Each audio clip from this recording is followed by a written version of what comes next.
Good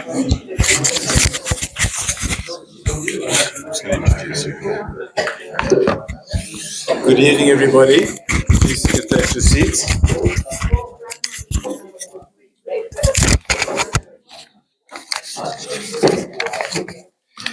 It's my great pleasure to welcome you here tonight and also to welcome back Rabbi Abramov. We were just discussing now that it was just over 3.5 years ago that Rabbi Abramov was here on, I think it was a Wednesday night, and we gave the first shiur ever in our English series. So to have him back is a real pleasure. And Baruch Hashem, since that time, our program has grown. We have Gemara Shiurim, we have Parsha Shiurim, we have Halacha Shiurim, we have Chavrusas, we have Tanakh, and we even have our own very special Rabbi Markovitz, and thank you to him for his support and everything that he does for us. And of course, none of this would have happened without the encouragement and the push of Rabbi Ariel Vilna and Hindi, who are the Rov and Rebbetzin of the Yelet HaShachar community in Modi'in. The Gemara in Sanhedrin, on Daf Lamed Zayin Amud Aleph, says, Kol hamekayim nefesh achat miYisrael matzil olam maleh. Whoever saves a single Jewish life in Israel is considered as if they saved an entire world. And I think that I can safely say that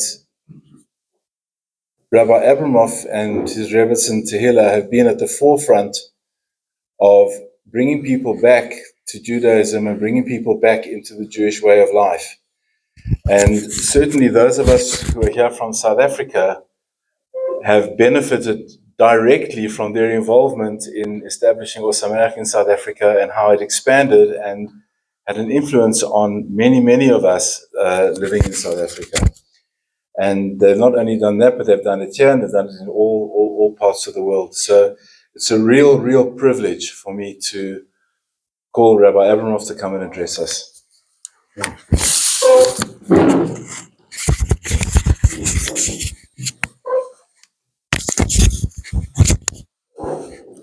I was just getting comfortable over there, and then you just broke up my party there.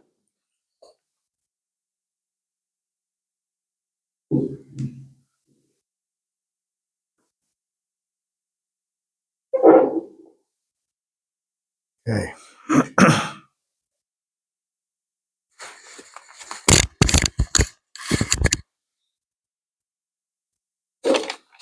So time indication to what time? Okay. What I'll do is I'll just watch. When I see people looking at their watches, then I'll know I should start ending, but I'll really end when I see people looking at their watches and then going like this.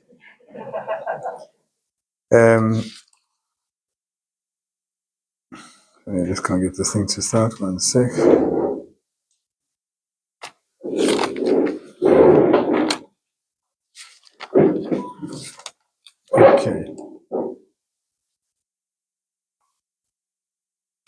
Okay, we got it. Okay, Shalom Aleichem. Rabbi Markovitz, a pleasure to see you again. I think the last time we spoke, I was twisting your arm to take the position here. Baruch Hashem. Good choice, just looking around. And Mike, friendly faces, another friendly faces that I met here this evening. Pleasure to be here. And in Yitz Hashem, you gave a drosha 4 years ago, and you've no idea where it'll lead to. And I think Rabbi Ra'anan, who's the Rov of Yelet HaShachar, we had a discussion with good friends, and I suggested, why don't you do something for the English speakers? So he said, well, come. And that's what happened in our first meeting 4 years ago. So the title for this evening talk is The Eternal Bond, right? And there it is. Eternal Bond is one of the books, the Svarim, that we were privileged to write, myself and my wife.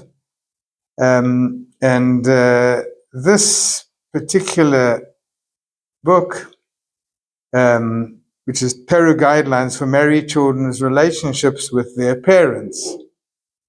But the title that myself and Mike, decided on was The Eternal Bond, How to Effectively Maintain Good Family Relationships. That's the official title, so I just want to remind myself, so I'll stick to the point.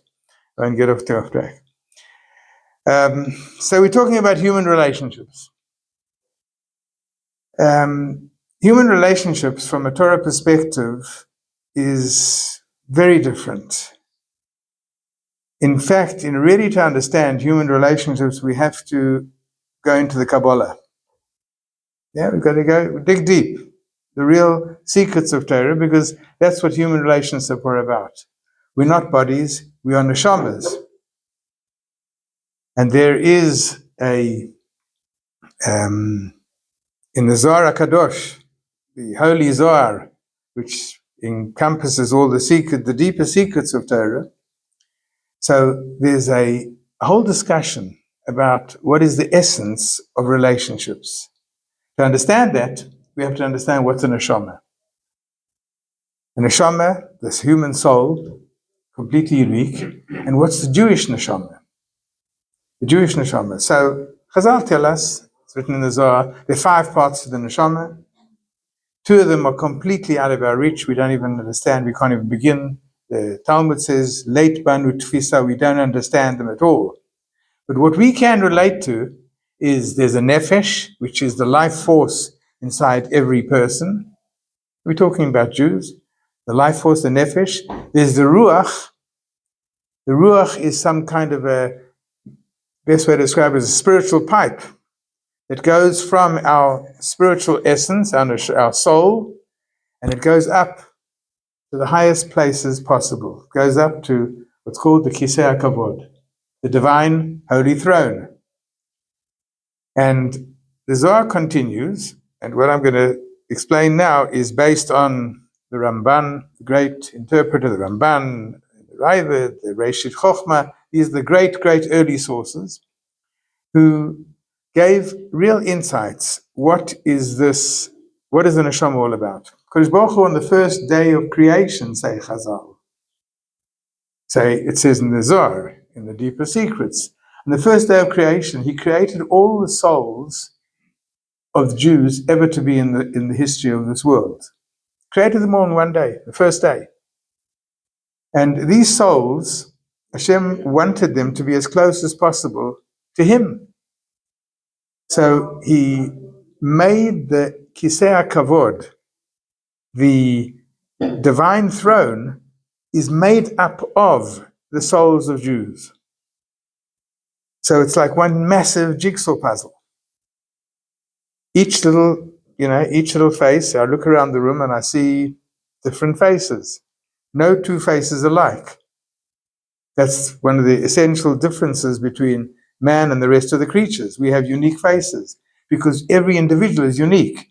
Therefore, every individual takes a unique little part in that part of the jigsaw puzzle, this massive puzzle of all the neshamas of Jews ever to be. That's the divine throne. Hashem wants us right close by, right where he is.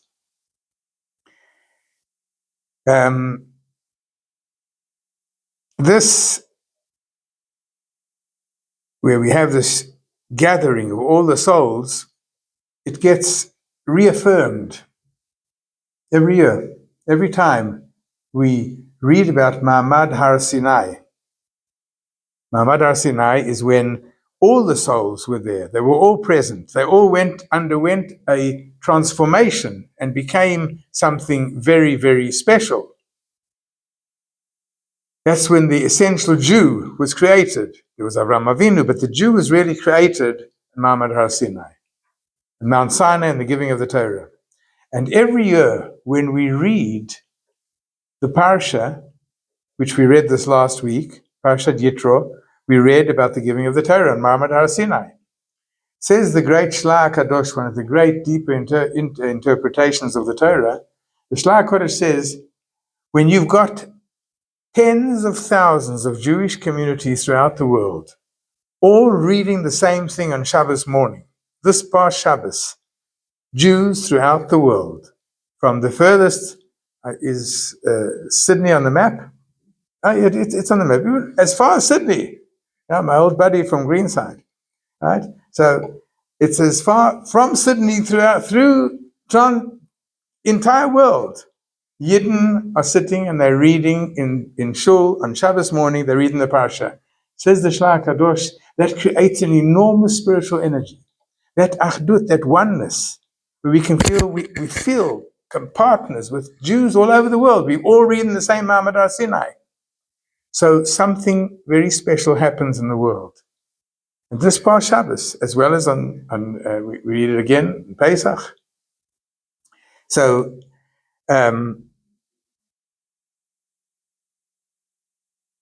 this is what the Zohar HaKadosh describes. This is what the essence of man is. He's comprised of the soul. The soul is connected directly to the Kisei HaKavod. That's where the highest part of his neshama is, the neshama. And it's our duty to maintain the integrity of the soul. Chazal tell us, it's not Chazal, it's actually a pasuk in Shmuel Aleph. Shmuel Aleph says, Lo yidach mimenu nidach. Not one soul will ever get lost. Every Jewish soul throughout history. Lo yidach mimenu nidach. And Mitzvah Hashem, Mashiach will come when all the souls are all they're all in good shape and they all can take their place in this big puzzle. One of my kids was a avid jigsaw puzzle, and we used to buy him 5,000 pieces, and he used to sit pouring. He'd come home from school, come home from cheder, and pour over this, and he used to make these beautiful, beautiful, magnificent pictures. Once he made a puzzle, and the puzzle was great, but one piece got lost. So, my wife took a little piece of cardboard and sort of she tried to structure a little piece of the jigsaw puzzle, and that was inserted into the puzzle. Anybody who looked at this puzzle, so they'd see this beautiful scenery, but he'd say, hey, what happened there? That was the focus. That missing piece was the focus. And that's the pshat, that's what it means, lo yidach mimenu nidach. Not one soul will get lost. And if it does, chas v'shalom, it won't, but if it does, it's spoiling the divine plan. Hashem had a plan. He's built this enormous world, and it's spoiling it. So we've got to maintain the integrity of this plan of HaKadosh Baruch Hu. He's put us in this world, and that's our role, that's our mission. So it says that there are three partners to man. Shlosha shutafim ba'adam. That's HaKadosh Baruch Hu, Hashem, husband and wife. These are the three shutafim. We all know that partners have to pull their weight. And the idea is we've got to keep this divine throne of Hashem intact. Everybody's got to pitch in. We've got to pull our weight. So Rav Lau, Senior, the former chief rabbi, Rav Lau Senior, told over the following Maaseh, the following story, that there was a great Rosh Yeshiva in Lita, in Lithuania, and he had many Talmidim, and he had a whole community. He had a nice, big, beautiful family. And then, as the Nazi beast came closer and closer to where they were, so his Kehillah approached him and said, we have a game plan, we'll be able to get you out of here, you and your family, and we'll hide you, you'll be saved. And he said, no. B'soch ami ani yosheves, I remain with my people. You'll be here, I'm here. Unfortunately, virtually the entire Kehillah was wiped out. Along with the 6 million, the entire Kehillah was wiped out. There was one survivor. This one survivor made it to Eretz Yisrael, broken, shattered. He lost everything. But he felt a compelling need to try and perpetuate the memory of that great Kehillah, of that great yeshiva, that great Rosh Yeshiva. But he's the last person around. But he started doing research, amongst others, Yad Vashem. He started doing research, and he found out that one daughter of the Rav was the sole survivor of the entire family. And he, after a lot of efforts, he tracked her down. She was living in Vienna, but unfortunately, she was a broken soul as a result of the calamity, and she married out of the faith. She was married to a goy, living in Vienna. She had a son who was in a monastery. So he calls her up and he introduces himself, and she says, "I'm no longer part of the people. Don't call me," and puts down the phone. He tried again, same response. He bought a ticket to Vienna, and he arrived at the house, knocked at the door. The moment she recognized, when he introduced himself, she slammed the door in his face. "I have nothing to do with the Jewish people." Okay, he knocked again. She opened up a crack, and he said, "I've just come a long distance. I'd like to rest. Do you have a chair and a glass of water?" I said, "I'll sit outside. Won't bother you. I'd just like to rest." So it's a Yiddish heart, Jewish heart. She gave him a chair, and he sat and rested. And then, after a few minutes, he got up, knocked on the door to return the glass. And before she closed the door, he said, "Lady, I just want to give you one message. And the message is that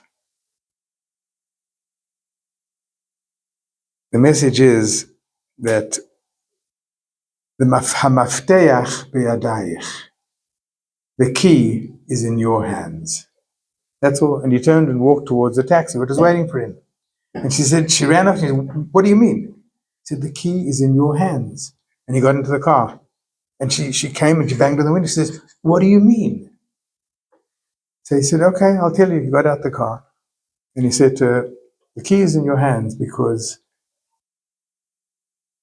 it is all your great father, that pious holy man, or Yimach Shemo Hitler. It's in your hands to determine who will win. He, Lo Aleinu, or you." And she broke down. She broke down and she said, "Okay, you can take my son." He said, No. You coming with me also. When we rebuild completely. After discussion, she acquiesced and she joined him. And they went back. She left a note for her non-Jewish husband. She has to go back to her people. And they arrived in Eretz Yisrael. Rav Lau ends this article by saying, that son became Echad Migdolei Rabbanim be'Eretz Yisrael. One of the great sages and rabbis in Eretz Yisrael is that son. Kodesh Baruch Hu doesn't allow. Lo yidach mimenu dach. He won't let anyone get lost. Am Yisrael, we're all part of the same destiny. We're all part of the same puzzle. We're all part of the same picture. No one gets lost. And while HaKadosh Baruch Hu will do his bit, we have to do our bit.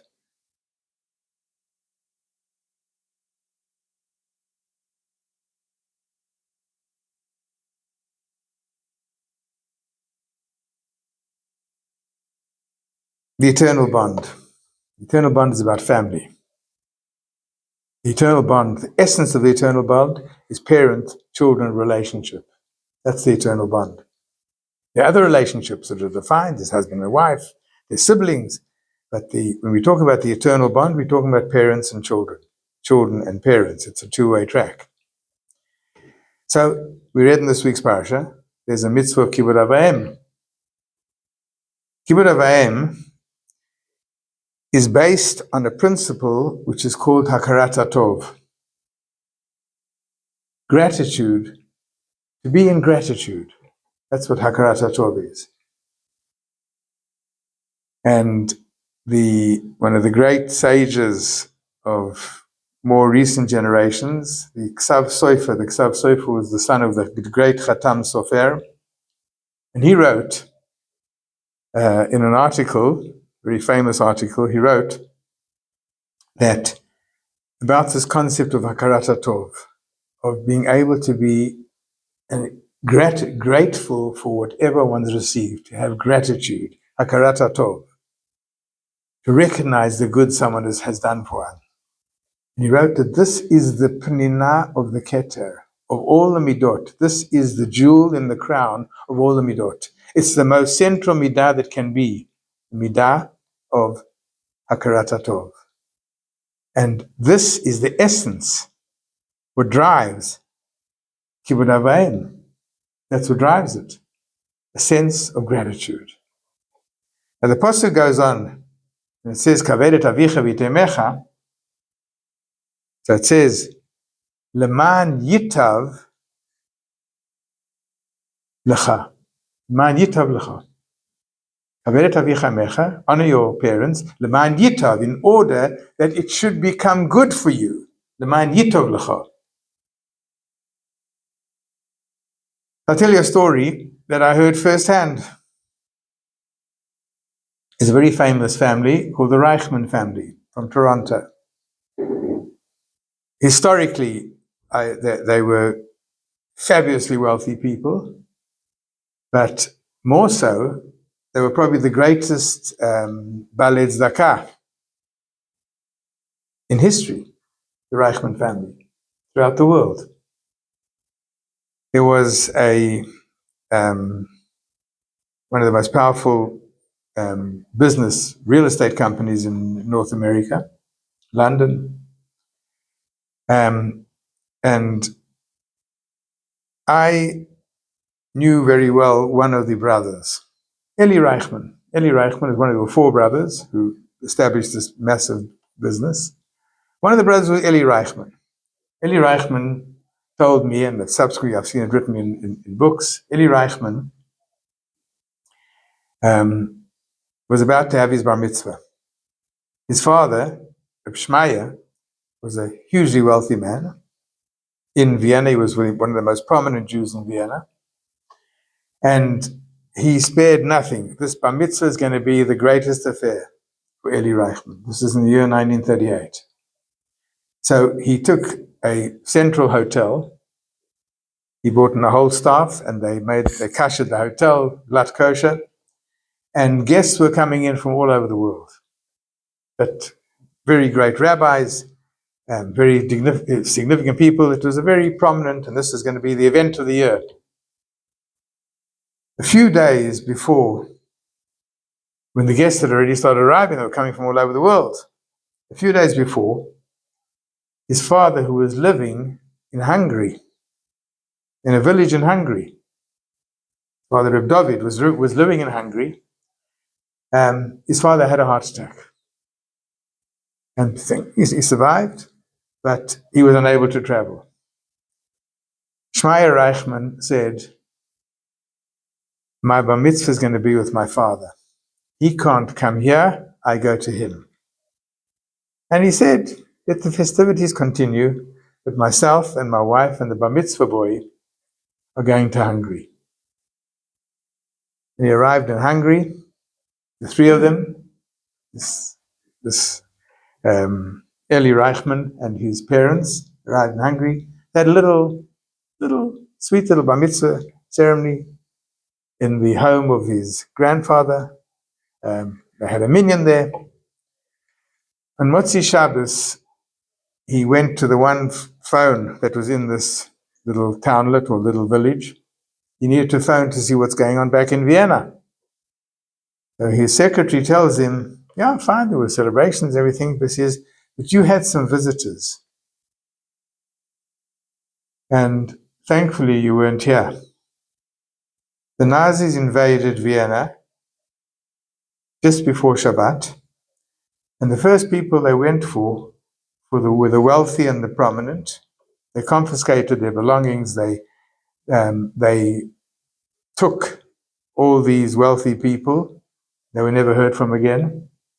And they took all the assets. They were after the assets initially. So Shmaya Reichman was saved because he decided to do Kibbut Avayim at great cost to himself. Can you imagine?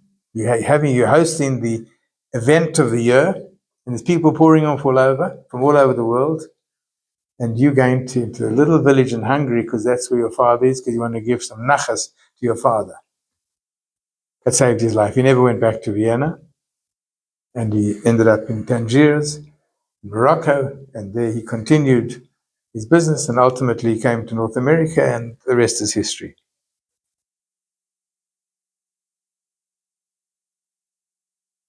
An act of this nature, of real Mesiras Nefesh for Kibbut Avayim, is an act which, again, this is enhancing. We're looking all the time to enhance and to strengthen this Jewish.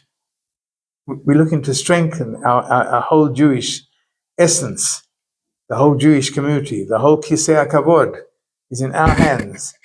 No one shall get lost. So the title of the talk was how to effectively maintain good relationships. So let's get tachlis. How do you effectively maintain good family relationships? What steps do we have to do? Do we have to take to maintain them? So I'll give you a few points. Point number one, ahava. Ahava is love. Love is an essential ingredient in any family. Love is something which has to be worked on. And Chazal tell us a fantastic thing. The word ahava, its two central letters is hav, hey bet, aleph hey, bet hey, ahava. So bet, hav, hey bet, the two central letters of this word. Hav means to give. Hav, havli, to give. Hav is to give. So when we say ahava, the essence, the essential ingredient in a Jewish family is giving. Is giving. As much as one can, is to give. And one shouldn't ever be worried, if I give and I give and I give, maybe I won't, I'll deplete myself. I'll tell you a great story I heard the other night. We had a simcha in the family, and I was sitting next to one of our mechutonim. If people may remember, Rabbi Aaron Pfeiffer from South Africa. Rabbi Aaron Pfeiffer was a big rabbi from Eretz Yisrael who came to South Africa, built a kehillah, and a very significant kehillah. And he was tragically killed on his way back from the game reserve in a motor accident. And his grandchild is married to one of our grandchildren. So we had a simcha this week, and I'm sitting next to his son. And he told me a story about his father. His father used to come periodically to Eretz Yisrael. He used to come to consult with the big halachic authorities here. He had a special connection with Rav Shach, with the great Rosh Yeshiva of Panovich. He had a connection with Rabbi Yoshiv. And he came and he used to come periodically to consult on all kinds of halachic issues. He was a big genius. Yeah, he was sitting, he wasn't sure. He thinks that it was in Rav Shach's waiting room, a small little waiting room. He was sitting there in the waiting room, and there was a mother and daughter sitting in the room. And this daughter was getting married that night, and the mother and daughter came to Rav Shach for a brocha before the chuppah. It's a small little waiting room. I'd been there many times. And he couldn't help but overhearing a very animated conversation that was taking place between the mother and daughter. And the daughter, the Kala, was sad. And she was saying to her mother, but it's a custom to give in the Cheder Yichud, to give after the chuppah, to give the chosen a gold watch. And the mother was saying, yeah, but we're completely depleted. We can't afford it. And they were having a little discussion. And she was saddened, and the mother was trying to console her. The Foifa was sitting, and he overhears this conversation. He stands up, he takes his gold watch off his wrist, and he gives it to the mother and says, here's a gift for your daughter. And he left. Okay, great act of chesed, of sensitivity. That night, he traveled back to South Africa via Switzerland. So in the airport in Switzerland, he figured, now I can't arrive home without my gold watch. My wife gave it to me in the Cheder Yichud. So I can't arrive home like this. So he went into the duty-free to purchase a gold watch. And he found a nice gold watch in the duty-free in Switzerland. And he's standing at the till, and the lady rings up this watch on the till, and it starts making noises. There's like a sharp noise comes from her cash register. The manager comes running up, and he looks at the till, and he says, congratulations, you are the millionth customer to purchase in this store, and whatever you purchased is for free. He got back his gold watch. Free. Just heard this week. HaKadosh Baruch Hu, we're all pitching in. He's doing his bit, we've got to do our bit. But we've got to try and keep the integrity of the Kisei HaKavod. We've got to keep it going. So I'll tell you another story. You'll only remember the stories anyway. So I'll tell you another story. There was a great mashal. This was actually, I heard this mashal from a former colleague of mine, a great friend of mine, Rabbi Chaim Shane. If anyone remembers Rabbi Chaim Shane from Bloemfontein ultimately, and he passed away tragically in COVID. Anyway, Rabbi Chaim Shane told me this Maisa. And he studied in Gateshead, he heard it from a big Rosh Yeshiva, and it's a very deep source. It came from the Maharam, it came from a very deep source, this mashal. It's a parable. A man wanted to find out, we in this world temporarily, and we're going to have to go to the next world. But he was a very kind of discerning fellow. He wanted to know, where am I going to? What are the options? So he says the options are two options. There's Gan Eden or Gehinnom. Yeah, that's, or as they say in English, or heaven or hell. He says, okay, let me go and see. Let me get a feel of both of them. I'll decide where I want to be. So they take him first into Gehinnom, and he's taken into this banquet hall. And it's a banquet hall that's very lavish, and he sees waiters running around with trays of piping hot food, and the aromas are too delicious for words. And this is Gehinnom. He comes a bit closer, he sees people sitting at long tables, and they look very gloomy. And he sees the tables are laden with food, no one's eating. He comes close and he sees everyone has got 3-foot long knives and forks strapped to their arms. They're sitting like this with their arms. So these poor souls, they're sitting in front of this delicious food, but they can't flex their elbows to bring the food into their mouths. That's Gehinnom. You're sitting in front of the great food, and you can't eat it. He says, okay, I get the message. So he says, okay, let's go and see Gan Eden. They take him to Gan Eden. Same wedding hall, the same banquet hall, same waiters and food. And yeah, he hears the sounds of, sounds geschmack. Something good's going on here. He comes closer, everyone's eating. And they also are strapped to their arms, 3-foot long knives and forks. How are they eating? Everybody is feeding the guy across from the table from him. He's in Gan Eden because he's the kind of person that when he saw someone else who was needy, his first initial thought is a guy who needs food. I can feed him. I'll feed him. There's a principle in Torah, it's a basic Torah, you can call it psychology, but kamayim aponim leponim kein lev adam lelev adam is a reflection, like water, like as a water reflection. When a person perpetrates a certain positive action, the receiver, the person who's on the receiving end, will reciprocate. That's a natural That's the natural trend of a human being, is to reciprocate kindness. So this fellow, he sees a hungry person, he feeds him. The instant reaction is he's feeding him, and everybody's happy. He chose Gan Eden in the mashal, but the message is a very clear message that we have to the concept of giving generates mutual giving, and that's the way you build a family. That's where you build relationships. Is give unconditionally. Just give. Pour as much as you can into the other person, into one's friend, into the children. Just keep giving, and don't worry about it. You'll be reciprocated. Someone came to Rabbi Yosef Chaim Sonnenfeld. He was one of the early Rabbonim and the Rav of Yerushalayim. And Rabbi Yosef Chaim Sonnenfeld, someone came and said, I know there's a mitzvah kibbud av v'em, but I'm a very busy person. I've got a big family.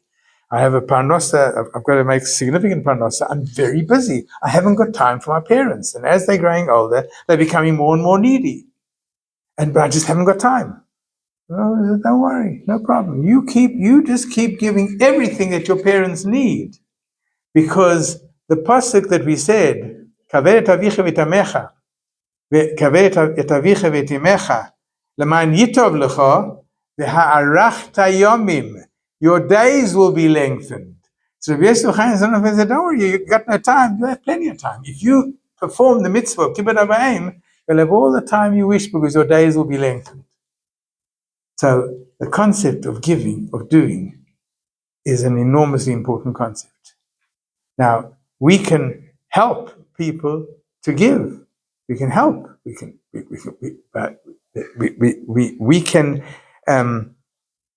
how do we help people giving? So I'll move to the next point. There was a great rabbi called the Chazon Ish in Bnei Brak.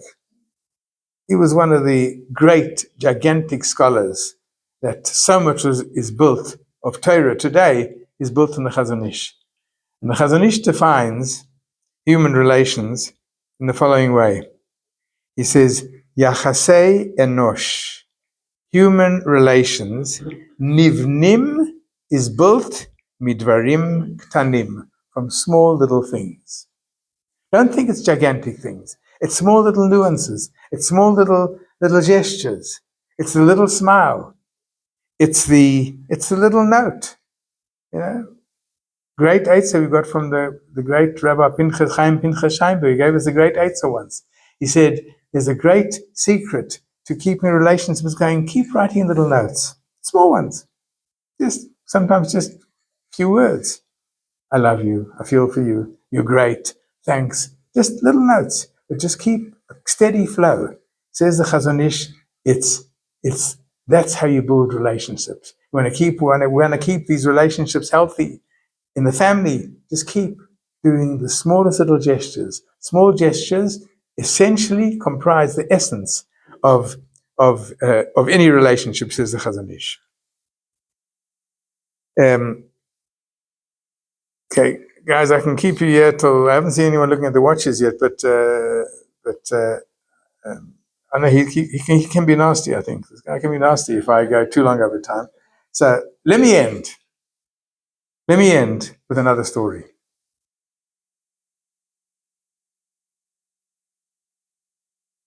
We have to believe in Hashgacha Pratit. Hashgacha Pratit means that HaKadosh Baruch Hu is controlling all the affairs of man in this world, of every single individual. So there's a difference between Goyim and Yidden, but Yidden, Jews, every little small action, every small thing that happens in our lives is controlled by the divine. And it's one of the basic essential beliefs, Hashgacha Pratit. Let me tell you a great story.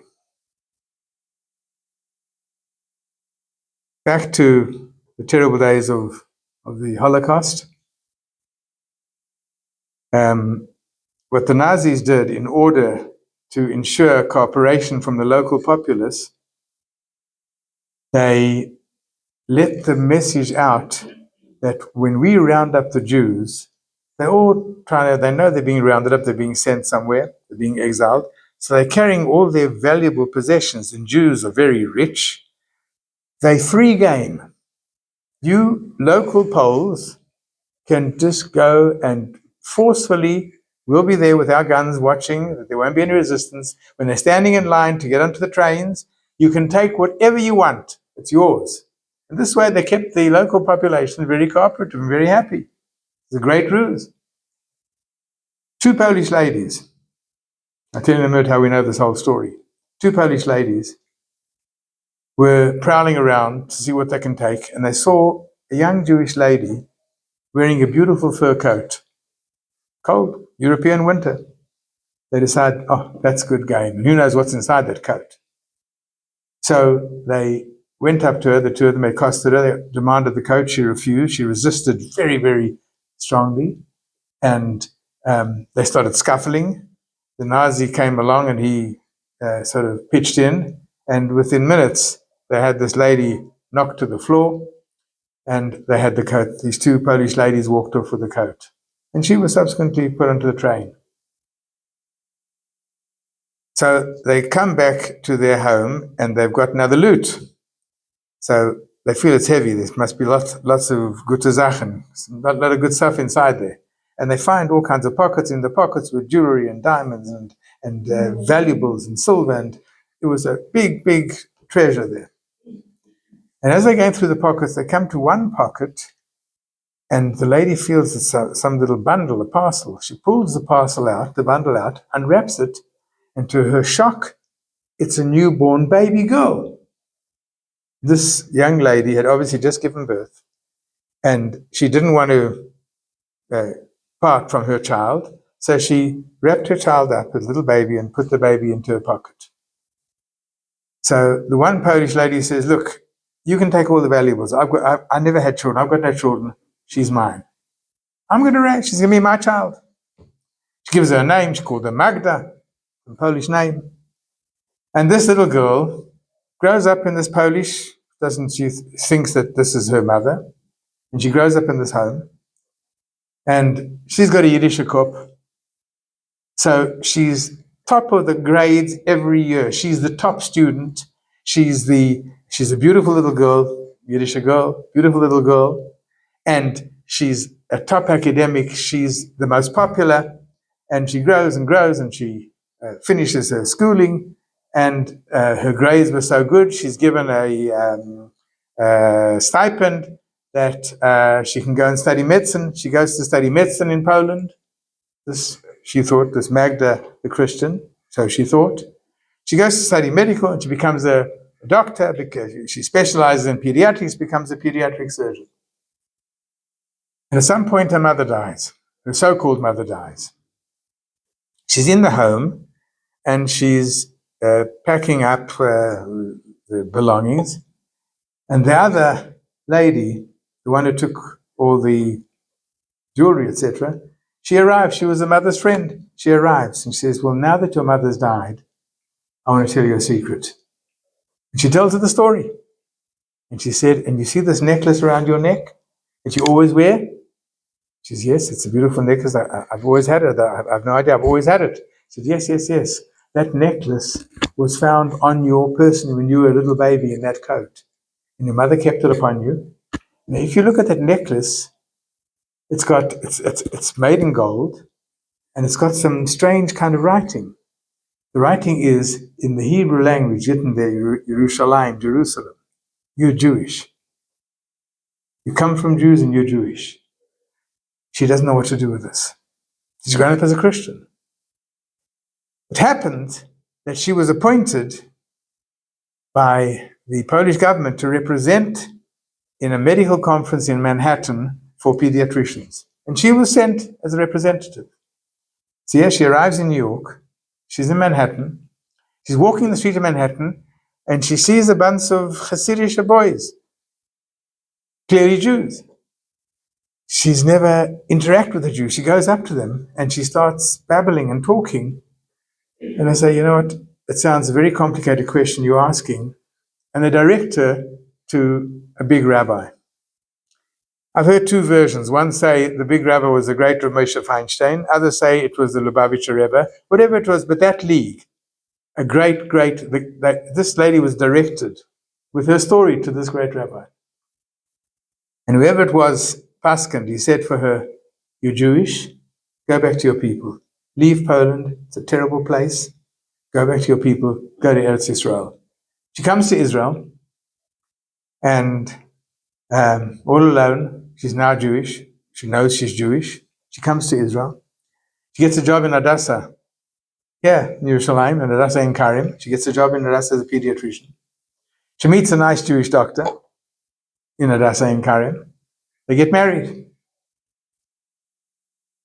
After their marriage, one day, they're walking in the street in the middle of Yerushalayim, right near the intersection of King George and Rehov Yafo. That's the center of Jerusalem. There was a pizza store there called Zbaro.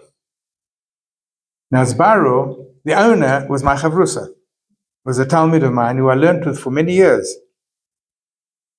And he told me the story firsthand. His name is Yochai. And this guy Yochai tells me the story. What happened? It was a crowded pizza store. An Arab terrorist walked in with a knapsack full of explosives, and he exploded himself, and many people were killed. I think the number 26 sticks in my mind, but there were many, many casualties, and there were wounded and injured lying all over the street. It was a huge explosion. One of the great, great tragedies. Magda and her husband are walking nearby. They're both doctors. So they immediately start dealing with the wounded. And you've got to prioritize. And they see an elderly gentleman running around screaming hysterically, "My grandchild, my granddaughter, where's my granddaughter?"